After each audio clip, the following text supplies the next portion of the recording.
Les journées d'hiver offrent parfois la météo de vol idéale. Mais ce sont aussi les jours où le froid peut avoir des effets inattendus sur l'avion. Il faut évidemment commencer par s'assurer que la cellule de l'appareil est libre de glace et de neige, mais il y a aussi d'autres vérifications à faire pour éviter les surprises désagréables. L'entretien d'un avion l'hiver exige des soins particuliers. Par exemple, quand la température tombe sous zéro, l'huile peut devenir trop visqueuse pour que la pompe puisse la faire circuler. Vous devriez donc, avant de le démarrer, commencer par pré-réchauffer le moteur, afin que l'huile puisse circuler normalement, ce qui réduit l'usure du moteur.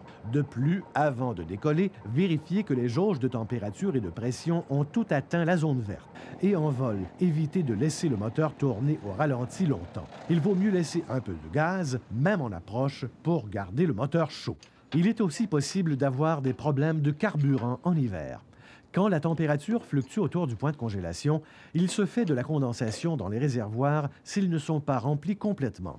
Des cristaux de glace se forment et restent en suspension dans le carburant. Ils peuvent boucher les conduites et provoquer une perte de puissance. Pour diminuer la condensation, faites toujours le plein après vous être posé.